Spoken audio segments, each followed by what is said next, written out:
Fire brand leader, Telangana ఉద్యమంలో కీలక పాత్ర పోషించినటువంటి మన సోదరుడు బీసీ జనసభ అధ్యక్షులు రాజారాం యాదవ్ గారికి, ఈ కార్యక్రమానికి వచ్చినటువంటి ఎమ్మెల్యేలు, ఎంపీలు, ఎమ్మెల్సీలు అందరూ వచ్చారు. రవి గారికి, మాజీ మంత్రి శ్రీనివాస్ గౌడ్ గారు తెలంగాణ ఉద్యమంలో కీలక భూమిక చేశారు. పేరు ఎవరికి వచ్చినా ఆయన పాత్ర చాలా అమోఘంగా ఉంది. ఆయన బీచ్ ఉద్యమంలో పాల్గొనడం చాలా మంచి పరిణామము. రవిచంద్ర గారు ఉదార హృదయుడు, ఈ ఉద్యమంలో కీలక పాత్ర వహించడానికి రావడము నిజంగా అత్యంతదగ్గ పరిణామము. అదేవిధంగా వినయ్ భాస్కర్ వాళ్ళ బ్రదరు మా తోటి తెలంగాణ అప్పుడు రిజర్వేషన్ ఉద్యమం లోపల, మండల ఉద్యమం లోపల ప్రణయ్ భాస్కర్ ప్రముఖంగా ఉత్తర తెలంగాణ అంత పర్యటన చేసినటువంటి ప్రణయ్ భాస్కర్ తెలంగాణ.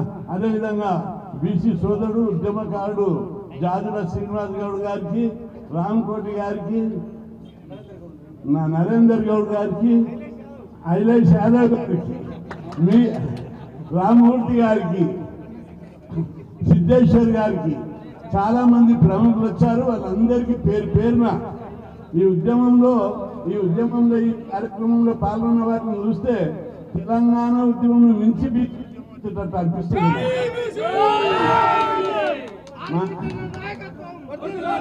తెలంగాణ ఉద్యమం లోపల ఎందుకంటే రాజారాం యాదవ్ తెలంగాణ ఉద్యమం లోపల ప్రముఖ పాత్ర వహించినాడు. చాలా సాహసవీరుడు, దూసుకొని పోయిండు, బస్సుగాలో పెట్టిండు, అసెంబ్లీకి దూసుకుపోయిండు. నేను 1978లో 2000 మంది పెట్టాలి, గురుకులాలు పెట్టాలి, అందరికీ స్కాలర్షిప్ ఇవ్వాలని అసెంబ్లీలో దాడి చేసి తుక్కు వాళ్ళు కొట్టారు. అట్లాంటి ఘటన మళ్ళీ రాజారామే చేసిండు అక్కడ. అందుకే ఈ ఉద్యమము నూతన పంథాలోకి పోతుంది. బీసీ ఉద్యమము సాంప్రదాయక ఉద్యమాలను చేస్తున్నాం మేము అందరం. ఎందుకంటే అందరు పైన ఎవరు లేరు మనకు. కానీ ఈసారి ఉద్యమం కొత్త పుంతాలు దొరుకుతుంది. మిలిటెంట్ ఉద్యమం జరుగుతుంది. పాలక వర్గాన్ని, అగ్రకుల పాలకులను మెడలు వంచి మన ఆట మనం తీసుకుంటామనే ఆత్మవిశ్వాసం నాకు ఈరోజు వస్తుంది. ఎందుకంటే తరతరాలుగా బీసీలను పాలకులందరూ ఓటర్లుగానే చూస్తున్నారు తప్ప ఇప్పుడు ఇక్కడ ప్రత్యేకంగా ఈ సందర్భంగా ఇప్పటికే చాలా టైం అయింది. ఈ పంచాయతీరాజ్ రిజర్వేషన్ల విషయంలో 2 కీలక అంశాలు ఉన్నాయి. ముఖ్యమంత్రి రేవంత్ రెడ్డి ఎవరైనా అభిమానులు కానీ ఆయన బీసీ రిజర్వేషన్లు పెంచాలనే ఆలోచన ఆయనకు లేనట్టు ఉదాహరణగా కనిపిస్తుంది. ఎన్నికలై 9 నెలలకు దగ్గర వస్తుంది. ఇంతవరకు జనాభా లెక్కలు లేవు, రిజర్వేషన్లు పెంచవు. 2 సందర్భాలలో ఆయన ప్రవర్తించిన తీరు చాలా అనుమానాస్పదంగా ఉంది. ఒకటి వెంబడే ఎన్నికలు కాందడే లోకల్ బాడీ రిజర్వేషన్ పెడతాను. ఎట్లా పెడతావు, పెంచకుండా వార్నింగ్ ఇస్తే, బీసీ సంఘాలు వార్నింగ్ ఇస్తే జర్ర వెనక్కి జరిగాడు. మళ్ళీ ఈ మధ్య 3-4 మీటింగ్లు పెట్టి రిజర్వేషన్లు పెంచాలని ఉంది. కానీ జనాభా లెక్కలు లేకపోతే 15 రోజుల్లో జనాభా లెక్కలు వస్తాయి. ఏమైనా జనాభా లెక్కలు అని దేవతలు వస్తారా, గంధర్వులు వస్తారా? ఈడున్న మీ ఉద్యోగులు, టీచర్లు, ఉద్యోగులు అందరు 8 రోజులు తిరిగితే కులం ఎంతుంది, జనాభా ఎంతుందో మొత్తం లెక్కలు వస్తాయి. రెండవది ఇంకొక కీలక అంశాన్ని కూడా మీరు చూడాలి. సుప్రీంకోర్టు 50% అంటది అని అన్నారు. 50% సుప్రీంకోర్టు ఎప్పుడో దాటేసింది. అగ్ర కులాల్లోని పేదలకు 10% వాళ్ళు 3% ఉన్నారు పేదలు, 10% రిజర్వేషన్ పెట్టారు వాళ్ళకు. అప్పుడు ఇదే సుప్రీంకోర్టు ఏమని తీర్పిచ్చింది? 50% దాటొచ్చు, కాలానుగుణంగా మారొచ్చు. ఇప్పుడు కూడా ఉత్తరప్రదేశ్ కేసు లోపల అక్కడ కూడా ఏమిచ్చింది? జనాభా లెక్కలు కరెక్ట్ ఉంటే రిజర్వేషన్లు పెంచుకోవచ్చు అని సుప్రీంకోర్టు తీర్పిచ్చారు. చాలా తీర్పులు ఉన్నాయి. తమిళనాడు విషయంలో ఉన్నాయి. కర్ణాటక కేసు లోపల కూడా లోకల్ బాడీ రిజర్వేషన్ల మీద ఇచ్చిన కేసు లోపల కూడా ఈ అంశాన్ని ఒక పేర్ల రాశారు. జనాభా లెక్కలు లేవు, 50% దాడింది. 50% రాజ్యాంగంలో లేదు లిమిట్. వీళ్ళు పెట్టుకున్నారు, సుప్రీంకోర్టు పెట్టుకున్నారు. అది రాజ్యాంగం కాదు. కాబట్టి దీనికి 50% వర్తించదు. ఏం మెరిట్ కాదు. ఇది మెరిట్ అవుతూనే దాటిరు మీరు. ఈ రాజకీయ నాయకులు ఏముంది, అందరూ వీళ్ళందరూ రాజకీయాలను వ్యాపారంగా మార్చారు. పార్టీలన్నీ పేద ప్రజల సేవ చేయాలని లేదు వాళ్ళకు, వ్యాపారంగా మార్చి డబ్బులు ఎట్లా సంపాదించాలి, ఎట్లా పైకి రావాలి, ఎట్లా గెలవాలి, ఎట్లా కాళ్ళలో దిగాలి, ఎన్ని కాళ్ళు రావాలి, ఇదే ఉన్నది. కాబట్టి రేవంత్ రెడ్డికి వార్నింగ్ ఇస్తున్నాం ఈ వేదిక ద్వారా. నువ్వు ఒక నాయకుడు ఒక సంఘం కాదు, రాష్ట్రంలో ఉన్న బీసీలు 2 కోట్ల మంది బీసీలు ఉన్నారు. బీసీలకు వ్యతిరేకంగా పోతే అనేక సందర్భాల్లో రెడ్డి సంఘం మీటింగ్లో మాట్లాడింది. రేవంత్ రెడ్డి ఏమన్నాడు, ప్రతి గ్రామాన్ని ఈ రాష్ట్రాన్ని రెడ్డే పరిపాలించాలి. మీరే పరిపాలిస్తున్నారు కదా రెడ్లు. 76 ఏళ్ల నుంచి ఈ రాష్ట్రంలో ఒక్క బీసీ ముఖ్యమంత్రి లేడు, మొత్తం అగ్రకులాలే రెడ్లు పాలించారు. కమ్మలు పరిపాలించారు, వెల్మలు పరిపాలించారు, బ్రాహ్మణులు పరిపాలించారు, వైశ్యులు పరిపాలించారు. ఒక్క బీసీ కులం కానీ దళితులు కానీ ఇంతవరకు ఉమ్మడి రాష్ట్రంలో కానీ ప్రత్యేక రాష్ట్రంలో కూడా పరిపాలించారు. దీన్ని బీసీలు ఛాలెంజ్గా తీసుకుంటున్నారు. బీసీలు అందరూ ఈరోజు ఏం ఆలోచిస్తున్నారు తెలుసా, మాకు ఒక్క ముఖ్యమంత్రి రాలేదని ఆలోచిస్తున్నారు.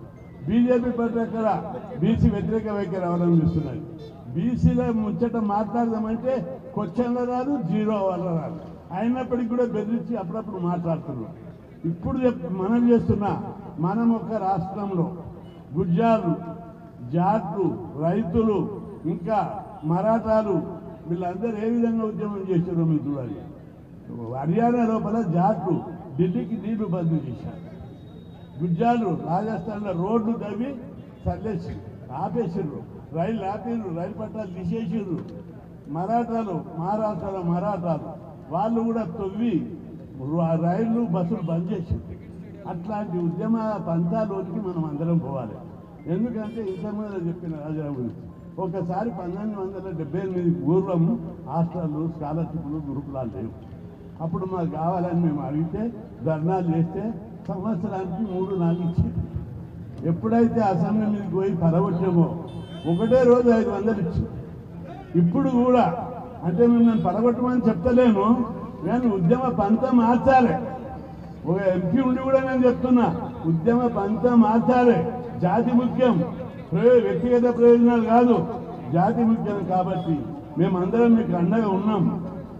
తెలంగాణ ఉద్యమం ఎట్లా జరిగిందో బీసీ ఉద్యమం అంతకంటే ఎక్కువ జరగాలి. తెలంగాణ ఉద్యమాన్ని మీరే చేసింది. కాబట్టి సమాజంలో ఏ మార్పు రావాలన్నా, పరివర్తన రావాలన్నా, బీసీ కులాలు అభివృద్ధి చెందాలన్నా ఉద్యమం తీవ్ర స్థాయికి వెళ్ళవలసిన అవసరం ఉంది.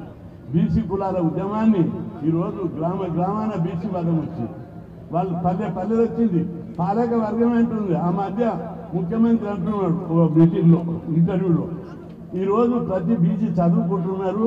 పల్లెటూళ్ళలో ప్రతి ఊళ్ళో 50 నుంచి 100 మంది యువకులు తయారయ్యారు. ఫీజు రియంబర్స్మెంట్ పథకం వల్ల వీళ్ళు చదువుకొని పైకి వస్తున్నారు.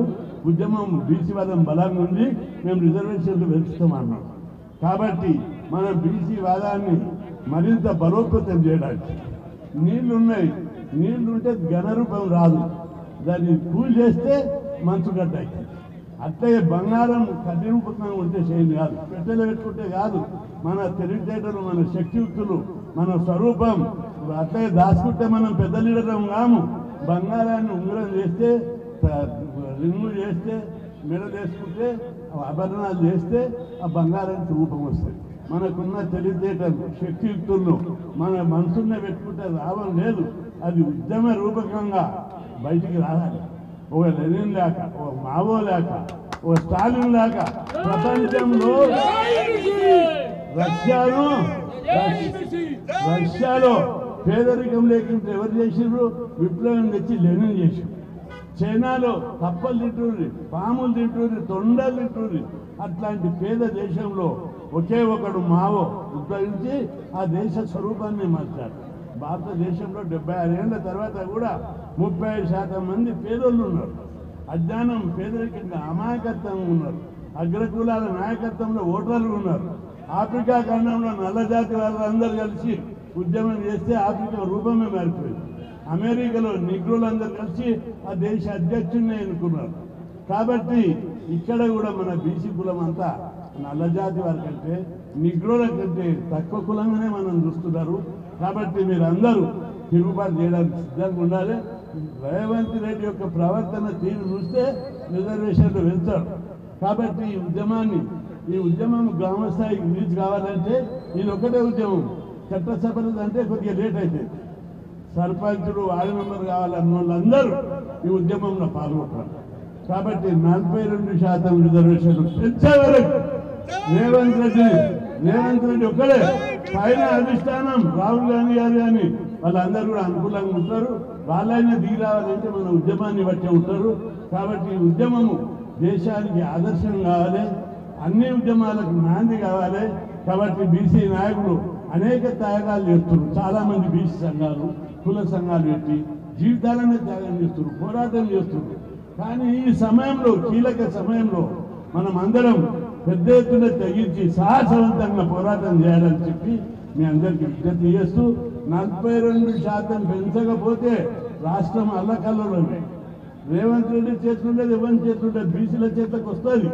కాబట్టి రేవంత్ రెడ్డి గారు వార్నింగ్ ఇస్తున్నాం, మా బీసీలతో పెట్టుకోకు, బీసీలను తక్కువ చూడకు, తక్కువ అంచనా వేయకు, తక్కువ అంచనా వేస్తే చూపెడతారు సార్ అని చెప్పి హెచ్చరిస్తూ మీ వాగ్దానం ప్రకారమే మా డిమాండ్ అయితే జనాభా ప్రకారం, మీ వాగ్దానం ప్రకారం 42% పెంచాలి. ఇలాంటి చట్టపరమైన న్యాయపరమైన అవరోధాలు లేవు. మీ ఆలోచనపరమైన అవరోధాలు ఉన్నాయి. మీ ఆలోచనలు మార్చుకోండి. మా వాళ్ళు మీరే ముఖ్యమంత్రులు, మీరే మంత్రులు, మీరే చైర్మన్లు, మీరే ప్రధానమంత్రులు. మా వాళ్ళు సర్పంచులు కావద్దా, ఎంపీటీసీలు కావద్దా, వార్డు మెంబర్లు కూడా కావద్దా? వీటికి కూడా ఓర్వారా మీరు? వీటికి కూడా అవకాశం ఇవ్వరా? ఇది డెమోక్రసీ. ప్రజాస్వామ్యంలో ప్రతి ఒక్కరికి, ప్రతి కులానికి, ప్రతి సామాజిక వర్గానికి హక్కు ఉంది. హక్కు ప్రకారం ఇవ్వాలి, లేకపోతే యుద్ధమే జరుగుతుంది రాష్ట్రంలో అని హెచ్చరిస్తుంది.